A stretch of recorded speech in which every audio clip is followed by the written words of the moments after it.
Hello everyone, आप सभी का स्वागत है पारामाउंट ऑनलाइन क्लासेस सोनपुर में।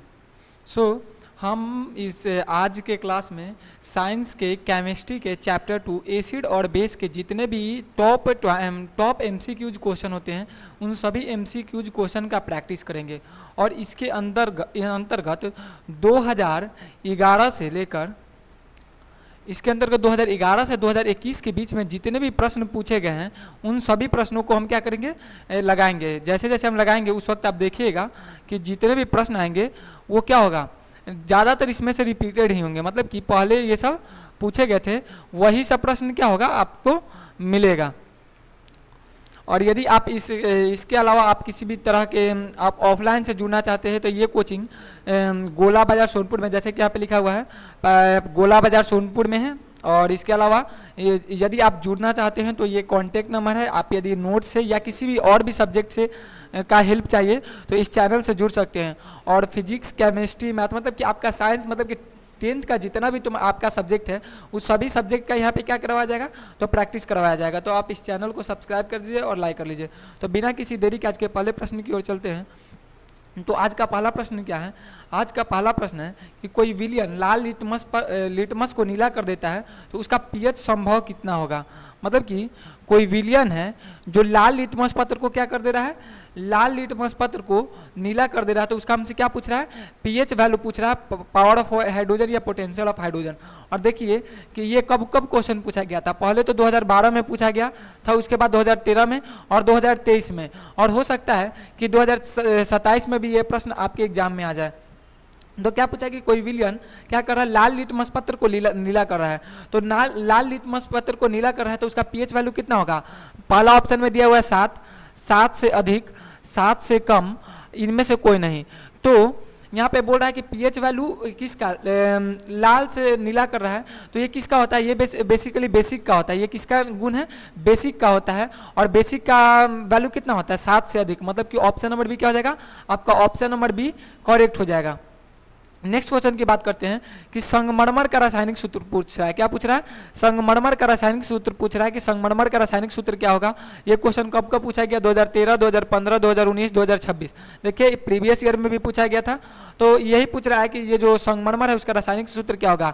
CaCO3 मतलब कि कैल्शियम कार्बोनेट, MgCO3 मतलब कि मैग्नीशियम कार्बोनेट, CaHCO3 के होल ट्वाइस या MgHCO3 के होल ट्वाइस। तो आपको बताना है कि संगमरमर मतलब कि जो संगमरमर होता है उस संगमरमर का रासायनिक सूत्र क्या होता है। तो संगमरमर का रासायनिक सूत्र होता है CaCO3 मतलब कि कैल्शियम कार्बोनेट। नेक्स्ट क्वेश्चन की बात करें तो नेक्स्ट क्वेश्चन में हमसे क्या पूछ रहा है कि लिटमस विलियन बैगनी रंग का होता है। मतलब कि लिटमस विलियन बैगनी रंग का होता है जो निम्न में से किसका निकला होता है। मतलब कि जो लिटमस पत्र होता है, लिटमस पत्र क्या करता है, लिटमस पत्र बेसिकली कोई पदार्थ एसिड है या बेस है इस चीज़ की हमको जानकारी देता है। मतलब कि वो सूचक की तरह काम में आता है। जब आपको सूचक पढ़ाया गया था उस वक्त आपको बताया गया था कि जो लिटमस पत्र है वो एसिड में डालिएगा तो वो क्या कर लेगा, जब वो नीला को लाल कर देगा, और जब उसको बेस में डालिएगा तो लाल को नीला कर देगा। तो ये किसका गुण है, तो ये लिटमस पत्र ये दर्शाता है। तो यही बोल रहा है कि ये जो लिटमस पत्र है वो बैगनी रंग, मतलब कि उसका असली कलर का बात करें तो उसका असली रंग कैसा होता है, बैगनी होता है। और तो ये प्रश्न कब पूछा गया था, 2013 में पूछा गया था। तो इसका ज़्यादा चांस है कि ये सब प्रश्न मतलब कि जो प्रीवियस ईयर बहुत पहले पूछा गया है तो उसको दोबारा पूछ ले। तो पहला में दिया हुआ लाइकेन, दूसरा में दिया गया लाल पत्ता गोभी, तीसरा में दिया हुआ हल्दी और चौथा में दिया हुआ है पेटूनिया फूल में से। मतलब कि निम्नलिखित में से कौन सा लिटमस विलियन के लिए, तो वो हो जाएगा लाइकेन। मतलब कि आपका ऑप्शन नंबर 1 क्या हो जाएगा, आपका ऑप्शन नंबर 1 करेक्ट हो जाएगा। अब बात करते हैं जब सोडियम हाइड्रोक्साइड जिंक से अभिक्रिया करता है तो कौन सा उत्पाद बनता है। मतलब कि हमको क्या बोल रहा है कि जब सोडियम हाइड्रोक्साइड मतलब कि NaOH, सोडियम हाइड्रोक्साइड क्या कर रहा है, सोडियम हाइड्रोक्साइड जिंक के साथ अभिक्रिया कर रहा है। सोडियम हाइड्रोक्साइड क्या कर रहा है, सोडियम हाइड्रोक्साइड जिंक के साथ अभिक्रिया कर रहा है। तो ये जिंक के साथ अभिक्रिया करके क्या बनाएगा, तो एक तो बनाएगा ये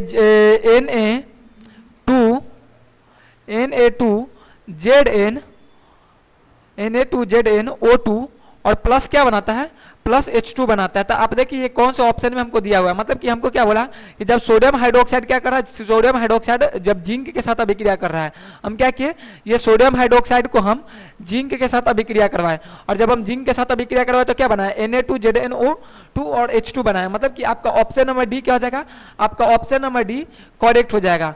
तो ये भी क्वेश्चन 2013 में पूछा गया था। तो जो ज़्यादा पहले पूछा गया है वो सब क्वेश्चन को देखिएगा। जैसे कि ये देख लीजिए, ये जो क्वेश्चन नंबर आपको 5 दिया हुआ है, ये 2013 में पूछा, 2015 में पूछा और उसके बाद 2023 में पूछ लिया। मतलब कि जो सब 2012, 13 या 2011 में पूछा गया था वो सब प्रश्न अभी बहुत ज़्यादा रिपीटेड हो रहे हैं।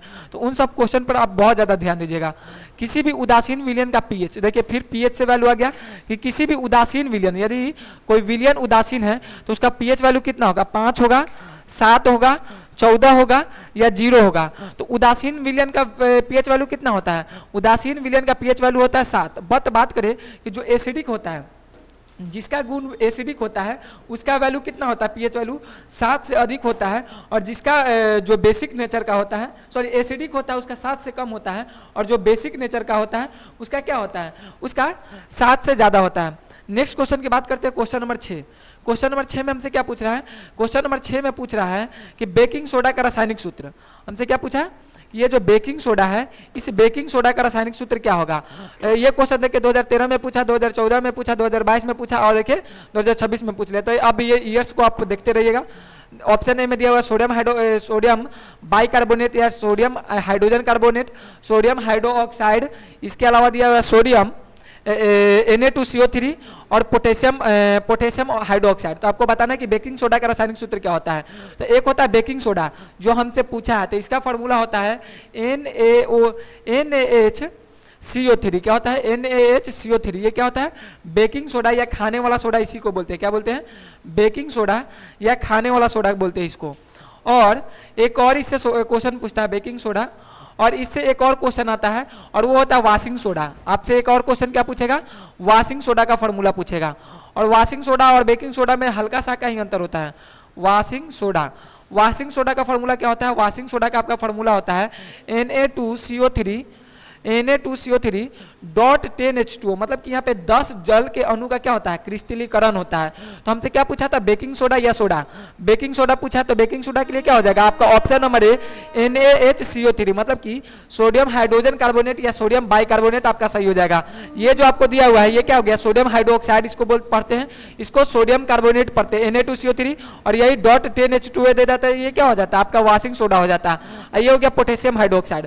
तो ये भी आपको समझ में आ गया। 7वां नंबर क्वेश्चन की बात करते हैं कि निम्नलिखित में से कौन सा विजातीय यौगिक है। मतलब कि आपको बताना है कि ये जो आपको प्रश्न पूछ रहा है इसमें हमसे क्या पूछ रहा है कि निम्नलिखित में से कौन सा है जो विजातीय यौगिक है। मतलब कि विजातीय का अर्थ क्या है, मतलब कि सजातीय और विजातीय आपको हिंदी में पढ़ाया गया। मतलब कि सजातीय जिसका गुण सेम हो और विजातीय जिसका गुण अलग हो। तो यहाँ पे पहला में दिया हुआ चुन्ना पत्थर, दूसरा में दिया हुआ खरिया, तीसरा में दिया हुआ संगमरमर और चौथा में दिया हुआ प्लास्टर ऑफ पेरिस, जिसको शॉर्ट फॉर्म में आपको POP भी लिख के दे देगा। क्या देगा, POP, प्लास्टर ऑफ पेरिस।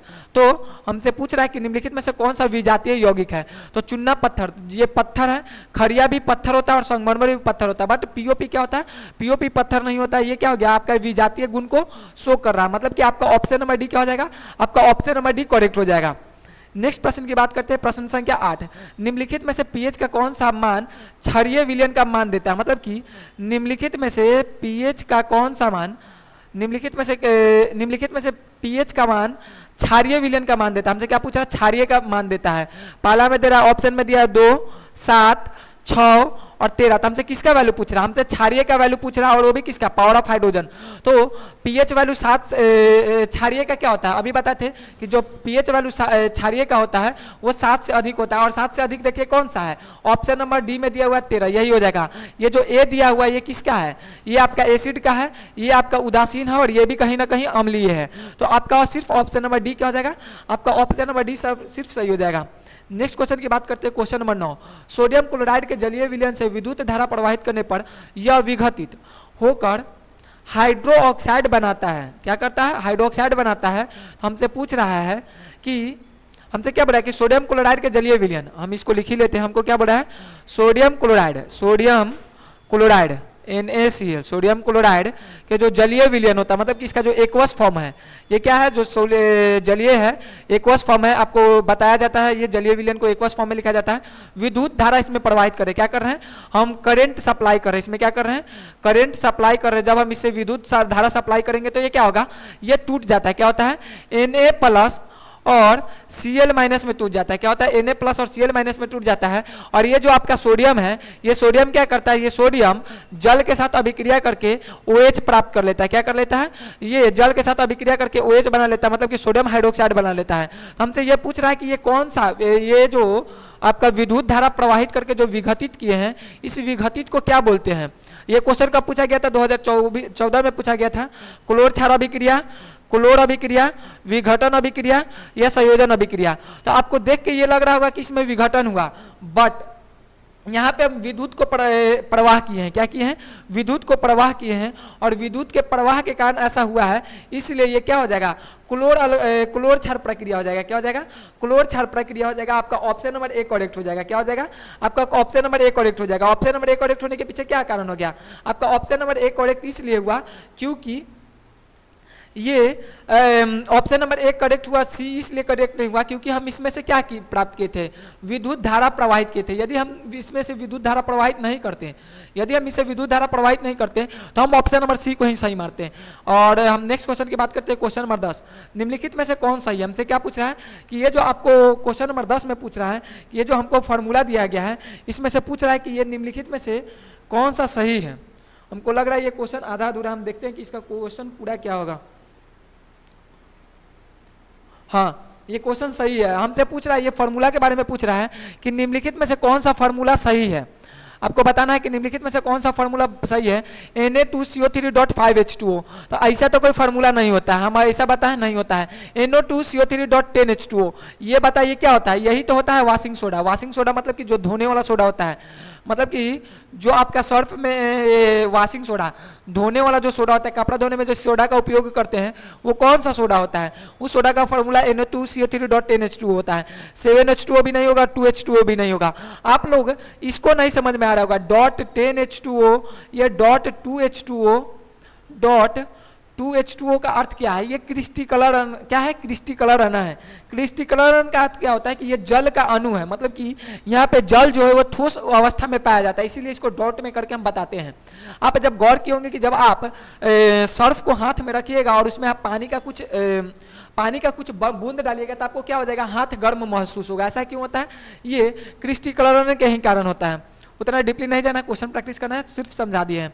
हमारा शरीर पीएच के कितने पारास के बीच कार्य करता है। देखिए हमसे क्या पूछ रहा है कि हमारा जो बॉडी है, उस बॉडी का पीएच वैल्यू कितना होता है, मतलब कि हमारे बॉडी का हमको पीएच वैल्यू पूछ रहा है। और पीएच वैल्यू आपको सभी तरीके से क्वेश्चन बना सकता है। देखिए 6.0 से 7.6.8, 7.0 से 7.8, 2.1 से 3.1, 5.1 से 5.8।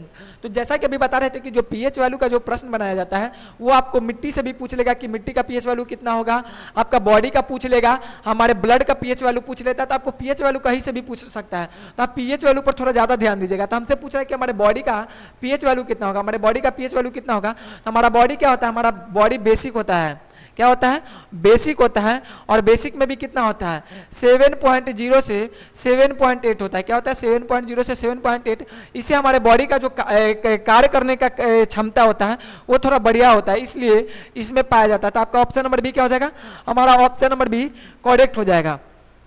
हमारा ऑप्शन नंबर बी क्या हो जाएगा, हमारा ऑप्शन नंबर बी करेक्ट हो जाएगा। नेक्स्ट क्वेश्चन की ओर चलते हैं। नीला थोथा, हमसे बोल रहा है नीला थोथा, इंग्लिश में इसको बोलते हैं ब्लू विट्रोल। क्या बोलते हैं, नीला थोथा को इंग्लिश में क्या बोलते हैं, नीला थोथा को इंग्लिश में बोलते हैं ब्लू विट्रोल।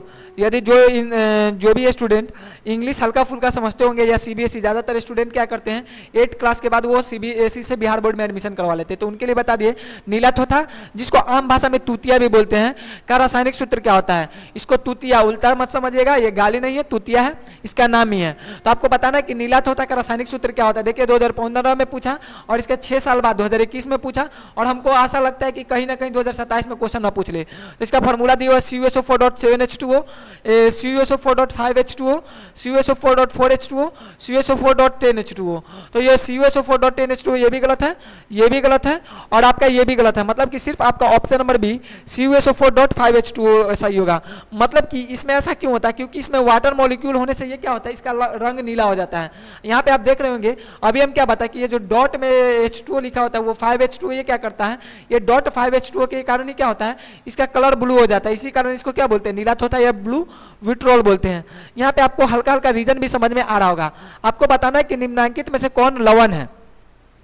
आपको बताना है कि निम्नांकित में से कौन लवण है। लवण का अर्थ क्या होता है कि साल्ट पूछ रहा है कि निम्नलिखित में से कौन सा साल्ट है। तो ये देखिए क्वेश्चन कब कब पूछा गया था, 2015 में पूछा, 2020 में पूछा, 2020 में पूछा, 2024 में पूछा और 2026 में पूछा। तो निम्नांकित में कौन लवण है, HCl, सोडियम हाइड्रोक्साइड, K2SO4 या NH4OH। तो आपको पता होगा कि जिसके आगे H लगा होता है, मतलब कि जिसके आगे H होता है वो क्या होता है, अम्ल होता है। मतलब कि जो H+ आयन देता है वो क्या होता है, आर्हेनियस साहब का लॉ क्या कहता है कि जो H+ आयन देता है वो अम्ल होता है और जो OH- देता है, जो OH- देता है वो क्या होता है, वो क्षार होता है, बेस होता है। क्या होता है, क्षार होता है, बेस होता है। आप देखिए HCl में H लगा हुआ है, मतलब कि ये क्या हो गया, अम्ल हो गया। ये सोडियम हाइड्रोक्साइड OH लगा हुआ है तो ये क्या हो जाएगा, क्षार हो जाएगा। और ये NH4OH ये भी क्या है, आपका क्षार ही है। बट आपका ऑप्शन नंबर सी में K2SO4 दिया हुआ है। क्या दिया हुआ है, K2SO4 दिया हुआ है। और ये K2SO4 क्या है, K2SO4 आपका एक साल्ट है। मतलब कि आपका ऑप्शन नंबर सी क्या हो जाएगा, आपका ऑप्शन नंबर सी करेक्ट हो जाएगा। नेक्स्ट क्वेश्चन की बात करते हैं, क्वेश्चन नंबर 14 हमसे क्या पूछ रहा है कि सोडियम कार्बोनेट, क्या पूछ रहा है, सोडियम कार्बोनेट मतलब कि Na2CO3, sodium carbonate. Sodium carbonate का फॉर्मूला क्या होता है, सोडियम कार्बोनेट का फॉर्मूला होता है Na2CO3। Na2CO3 को जब हम जलीय घोल में मिथाइल ऑरेंज के साथ मिलाते हैं तो उसका रंग कैसा हो जाएगा। मतलब कि Na2CO3 को आप क्या कर रहे हैं, मिथाइल ऑरेंज। मतलब कि इसमें क्या दे रहा है, मिथाइल ऑरेंज दे रहा है। मिथाइल ऑरेंज का फॉर्मूला क्या होता है, Na2CO3। और क्यों हम क्या किए, मिथाइल ऑरेंज के साथ मिलाए, क्या किए, मिथाइल ऑरेंज के साथ मिलाएं। तो जब हम इसको मिथाइल ऑरेंज के साथ मिलाएंगे तो ये कौन सा रंग देगा, हमसे यही पूछ रहा है कि मिथाइल ऑरेंज के साथ मिलाने पर कैसा रंग हमको प्राप्त होगा। पीला प्राप्त होगा, पीला होगा, लाल होगा, हरा होगा या नीला होगा।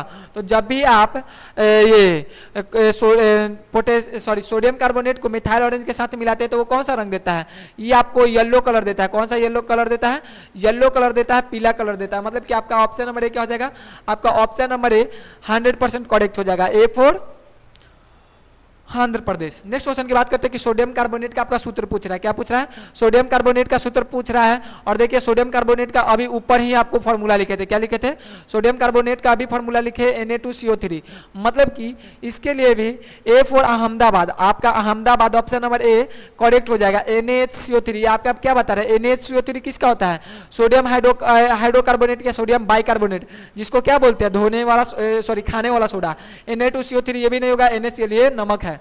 हमसे पूछा था सोडियम कार्बोनेट, तो आपका ऑप्शन नंबर ए अहमदाबाद सही हो जाएगा। सल्फ्यूरिक अम्ल का अनुसूत्र बताना है आपको। क्या पूछ रहा है कि सल्फ्यूरिक अम्ल जो है, मतलब कि Na2CO3 सल्फ्यूरिक अम्ल H2SO4, सल्फ्यूरिक अम्ल का फॉर्मूला क्या होता है, H2SO4 होता है। इसका आपको अनुसूत्र बताना है। तो इसका क्या होता है, H2SO4 उतना देर से बोल ही रहा है। मतलब कि आपका option number B for Bihar सही हो जाएगा। क्या हो जाएगा, आपका option number B for Bihar सही हो जाएगा। नेक्स्ट क्वेश्चन की बात करते हैं, अम्लीय विलयन का पीएच मान पूछ रहा है हमसे। क्या पूछ रहा है, अम्लीय विलयन का पीएच मान। आप गौर कीजिए, पीएच से बहुत ज्यादा प्रश्न पूछता है। तो आपको क्या करना है, पीएच को अच्छी तरीका से आपको ध्यान में रखना। 2016 में पूछा, 2017 में पूछा, 2020 में पूछा। तो देखिए ये बार बार इतना ईयर से पूछ रहा है और अलग अलग पैटर्न का पूछ रहा है। अम्लीय का पूछ रहा है तो ये 7 से कम ही होगा। मतलब कि आपका ऑप्शन नंबर बी, मतलब कि बिहार फिर से सही हो जाएगा। 7 से कम होता है, 7 से अधिक तो एसिड का, ये बेस का होता है। और 7 का हो गया तो आपका अति हो गया। इनमें से कोई नहीं, आपका ऑप्शन नंबर बी सही हो गया तो हमारा बिहार सही हो गया, तो ये गलत ही हो जाएगा। अब बताना कि NaOH है, मतलब कि हमसे पूछ रहा है कि सोडियम हाइड्रोक्साइड क्या है। हमसे पूछ रहा है कि जो सोडियम हाइड्रोक्साइड है वो क्या है, अम्ल है, क्षार है, लवण है या इनमें से कोई नहीं है। तो हम क्या बताते हैं कि जिसके लास्ट में OH होगा, जिसके लास्ट में OH होगा वो क्या होगा, वो क्षार होगा। क्या होगा, क्षार होगा। और क्षार को इंग्लिश में क्या बोलते हैं, बेस बोलते हैं। क्या बोलते हैं, बेस बोलते हैं। मतलब कि ये OH क्या है, OH मतलब कि NaOH सोडियम हाइड्रोक्साइड क्या है, आपका क्षार है, बेस है। मतलब कि आपका फिर से बी फॉर बिहार ही सही होगा। और आपको क्या करना है, बिहार बोर्ड में झंडा भी गाड़ना है। तो आपको अच्छी तरीका से। और यदि आप इस चैनल पे नए हैं तो इस चैनल को सब्सक्राइब कर लीजिए, इस वीडियो को लाइक कर दीजिए और अपने दोस्तों में मित्रों में शेयर कर दीजिए, क्योंकि इससे हम लोगों को मोटिवेशन मिलता है आगे और भी वीडियो बनाने के लिए। निम्नांकित में कौन प्रबल अम्ल है, आपको बताना है कि निम्नलिखित में से कौन प्रबल अम्ल है, H2SO4, HCl, HNO3 या ये सभी के सभी। तो हमसे क्या होता है, बेसिकली अम्ल को दो आधारों पर बांटा जाता है। अम्ल को क्या किया जाता है, अम्ल को दो आधार पर बांटते हैं। एक तो बातें हैं उसके स्रोत के आधार पर, मतलब कि वो किस स्रोत से मिल रहा है, मतलब कि स्रोत के आधार क्या हो गया, एक तो हो गया प्राकृतिक स्रोत और एक हो जाता है, मतलब कि अम्ल का कौन कौन स्रोत होता है, एक तो होता है प्राकृतिक स्रोत, क्या होता है प्राकृतिक स्रोत, और मतलब कि प्राकृतिक द्वारा मिलता है। और दूसरा हो गया आपका एक तो प्राकृतिक, एक हो गया खनिज अम्ल, मतलब कि जो आपको खनिज से मिलता है। तो ये हो गया आपका खनिज अम्ल, ये आपका दो तरीका का हो गया। तो ये हो गया आपका स्रोत के आधार पर, ये क्या हो गया स्रोत के आधार पर। और एक होता है प्रबलता के आधार पर, मतलब कि शक्ति के आधार पर, एक होता है प्रबल अम्ल, एक होता है दुर्बल अम्ल। तो हमसे पूछ रहा है कि निम्नलिखित में से कौन प्रबल अम्ल है। तो ये जो आपका H2SO4, HCl, HNO3 ये सभी के सभी क्या है, ये सभी के सभी प्रबल अम्ल है, मतलब कि आपका ऑप्शन नंबर डी करेक्ट हो जाएगा। मतलब कि जो आपका HCl है, H2SO4 है, HNO3 है, ये सभी के सभी क्या है प्रबल अम्ल है। प्रबल अम्ल का अर्थ क्या है, प्रबल अम्ल का अर्थ वो है कि जब हम इसको आपको हम क्या बताते हैं, अर्हेनियस साहब ने क्या अति दिया था, अर्हेनियस साहब ने बताया था कि जब हम अम्ल को क्या करेंगे, अम्ल को जब हम जल में डालेंगे, अम्ल को जब हम जल में डालेंगे तो वो क्या करेगा H+ आयन को निकालेगा, क्या करेगा H+ आयन निकालेगा। और वो जो जितना ज्यादा H+ आयन निकालेगा वो उतना ही ज्यादा प्रबल अम्ल होगा, और जो जितना कम H+ आयन निकालेगा वो क्या कहलाएगा, दुर्बल अम्ल कहलाएगा। तो ये सब H2SO4, HCl और HNO3 को जब हम जल में डालते हैं तो ये जितना भी इसका H+ आयन होता है ये सभी के सभी अपने आयन को क्या करता है, जल में मुक्त कर देता है, इसलिए इसको क्या बोलते हैं, इसको प्रबल अम्ल बोलते हैं। वही आपका जो CH3COOH हो जाता है, मतलब कि जो आपका टार्ट्रिक अम्ल में आपका जो विनेगर में पाया जाता है, जो आपका नींबू में पाया जाता है, या आप बात करें कि सेब में पाया जाता है, वो सब क्या हो गया, वो सब दुर्बल अम्ल हो गया।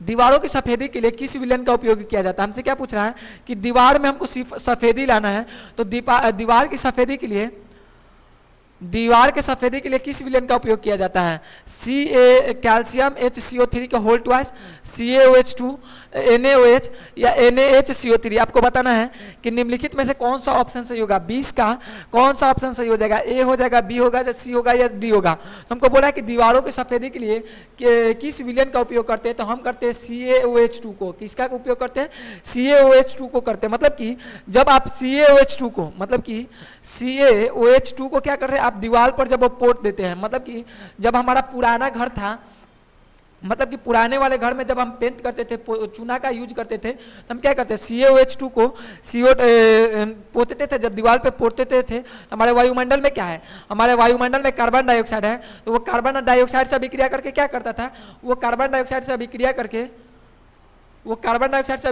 क्या कर लेता था, CaCO3, मतलब कि कैल्शियम कार्बोनेट का निर्माण कर लेता था। और इसी के कारण क्या होता था, हमारे दीवारों में सफेदी आता था।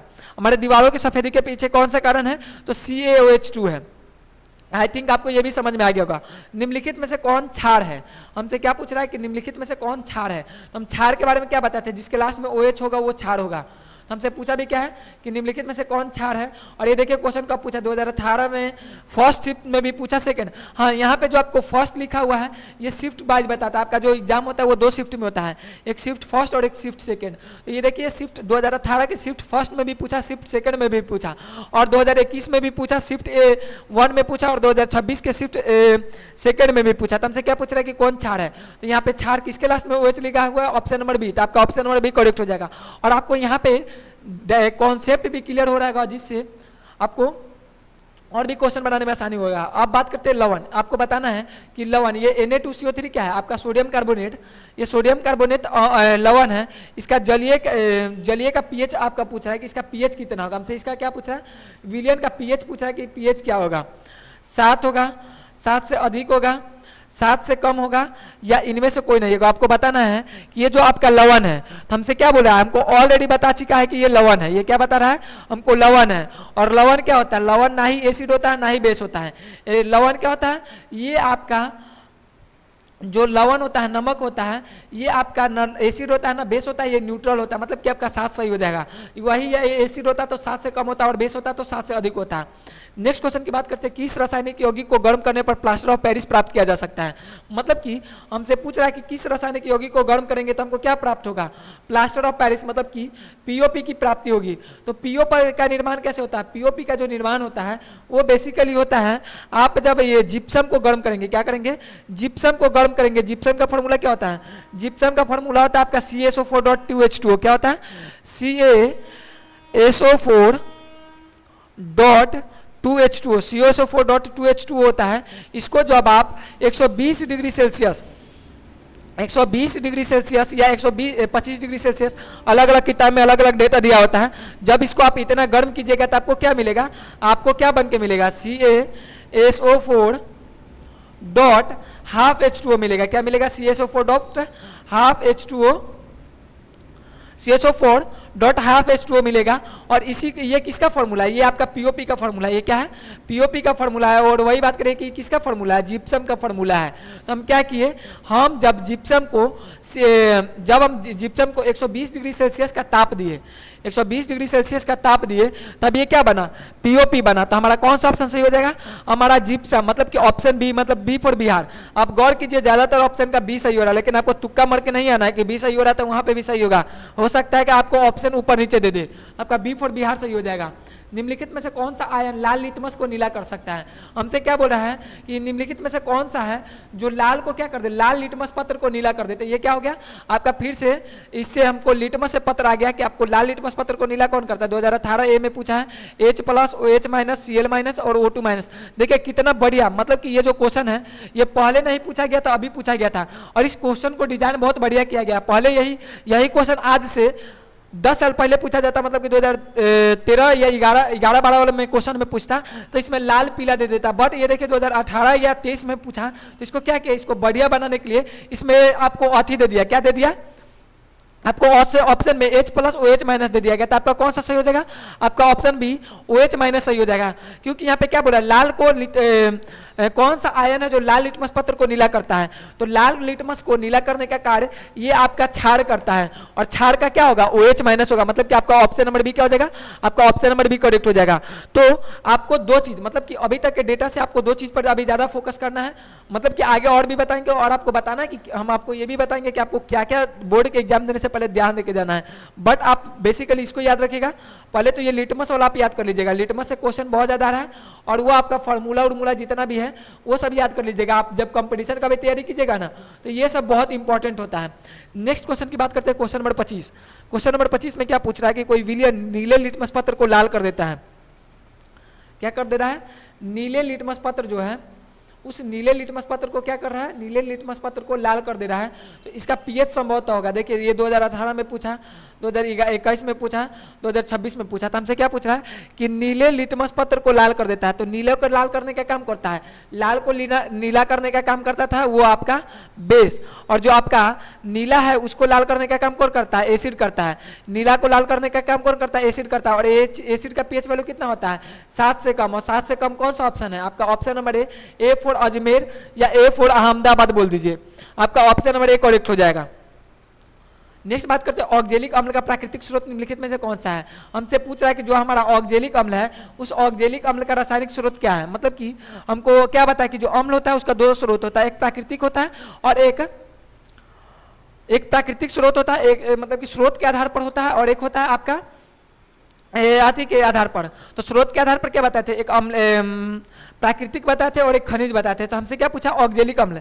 तो संतरा, टमाटर, सिरका या इमली। तो इमली में टार्टरिक पाया जाता है, ये गलत हो जाएगा। सिरका में क्या पाया जाता है, सिरका में पाया जाता है आपका इमली में टार्टरिक, सिरका में पाया जाता है आपका, संतरा में हो गया ऑक्जेलिक। बट ऑक्जेलिक पाया जाता है टमाटर में। टमाटर में कौन पाया जाता है, ऑक्जेलिक। मतलब कि आपका ऑप्शन नंबर भी क्या हो जाएगा, सही हो जाएगा। नेक्स्ट क्वेश्चन की बात करते हैं, क्वेश्चन नंबर 27। हमसे पूछ रहा है कि एक छात्र परीक्षण नली में लिए गए सोडियम कार्बोनेट, क्या बोल रहा है, सोडियम कार्बोनेट। सोडियम कार्बोनेट का फॉर्मूला क्या बताते हैं, Na2CO3। क्या होता है, Na2CO3 विलयन को सार्वभौम सूचक के कुछ बिंदु मिलाता है तो रंग क्या दिखेगा, नीला दिखेगा, हरा दिखेगा, नारंगी दिखेगा या पीला दिखेगा। आपको बताना है कि इसका कौन सा ऑप्शन सही हो जाएगा, ए हो जाएगा, बी हो जाएगा, सी हो जाएगा या डी हो जाएगा। तो हमको बोला है यूनिवर्सल, यहाँ पे देखिए हमसे बोल रहा है कि सार्वभौम, मतलब कि दो तरह के सूचक होते हैं, मतलब कि आपका जो ये भी है, इसमें भी एक यूनिवर्सल आता है, लिटमस पत्र में भी एक यूनिवर्सल आता है। और यूनिवर्सल को आप यदि देखिएगा, यूनिवर्सल आप लिटमस पत्र को देखिएगा तो उसमें लाल और नीला के अलावा भी बहुत सारे रंग होते हैं। तो जब आप यूनिवर्सल सूचक में डालते हैं जब आप सोडियम कार्बोनेट को, तब आपको वहाँ पे रंग हरा दिखेगा। आप यूनिवर्सल का जो स्केल होता है ना, ये आपका लिटमस क्या, लिटमस एक पत्र है बट ये एक स्केल की तरह आता है यूनिवर्सल। तो इससे भी प्रश्न पूछा गया, वो भी कब पूछा, 2018 में। खाद्य पदार्थ के डिब्बों पर जिंक के बजाय टीन का लेप होता है क्योंकि हमसे क्या पूछ रहा है कि जो खाद्य पदार्थ होता है, खाद्य पदार्थ का अर्थ है कि जो खाने वाला पदार्थ आता है, उस खाने वाले पदार्थ पर के डिब्बों पर जिंक के बजाय टीन का लेप आता है। उसके पीछे कौन सा कारण, टीन की अपेक्षा जिंक महंगा होता है, टीन की अपेक्षा जिंक का गलनांक अधिक होता है, टीन की अपेक्षा जिंक अधिक अभिक्रियाशील होता है, टीन की अपेक्षा जिंक कम अभिक्रियाशील होता है। तो जो आपका ऑप्शन नंबर सी में दिया हुआ है कि अधिक अभिक्रियाशील होता है, यही एक कारण है। मतलब कि जो आपका जिंक होता है वो क्या बताते हैं, अभिक्रियाशीलता कल बताए थे ना, अभिक्रियाशीलता श्रेणी, उसमें क्या बताते थे कि जो आपका जिंक होता है, क्या बोले, खाद्य पदार्थ के डिब्बों पर जिंक के बजाय टीन, जो टीन होता है और जिंक होता है, तो जिंक का जो अति होता है सक्रियता श्रेणी, वो टीन की तुलना में क्या होता है, अधिक होता है। इसलिए उसको हम क्या करते हैं, टीन का लेप यूज करते हैं। हम यदि जिंक का उपयोग करें तो वो जल्दी अभिक्रिया करेगा और वो मिट जाएगा। अब हमसे पूछ रहा है कि विरंजक चूर्ण जिसको बोलते हैं, विरंजक चूर्ण जिसको आम भाषा में हम ब्लीचिंग पाउडर बोलते हैं, क्या बोलते हैं, ब्लीचिंग पाउडर। तो आपको बताना है कि ये जो आपका ब्लीचिंग पाउडर है, इस ब्लीचिंग पाउडर का रासायनिक सूत्र क्या होता है। ब्लीचिंग पाउडर का रासायनिक सूत्र क्या हो जाएगा, CaOH2 CaOCl2 CaCO3 CaHCO3। तो ये क्या बताते हैं, CaOH2CO2। तो ये आपका हो जाएगा, इसका कल बताते तो ये नहीं होगा। हमसे पूछा है विरंजक चूर्ण, तो विरंजक चूर्ण के लिए ये आपका सही हो जाएगा। और ये कैल्शियम कार्बोनेट मतलब कि ये संगमरमर का हो जाएगा, किसका हो जाएगा, संगमरमर, ये आपका संगमरमर का हो जाएगा। और विरंजक चूर्ण का होता है CaOCl2। तो आप जितने भी आपको फॉर्मूला होते हैं वो सभी फॉर्मूला को याद कर लीजिएगा। कौन सा पदार्थ लाल लिटमस पत्र को नीला करता है, तो लाल को नीला करने का काम कौन करता है, लाल को नीला करने का काम बेसिकली बेसिक का काम होता है, मतलब कि क्षार का काम होता है। मतलब कि आपका ऑप्शन नंबर बी क्या हो जाएगा, क्षार सही हो जाएगा। क्षार क्या हो जाएगा, आपका ऑप्शन नंबर बी सही हो जाएगा। शुद्ध जल का पीएच मान पूछ रहा है, मतलब कि जो आपका शुद्ध जल होता है, तो शुद्ध जल का पीएच मान क्या होता है,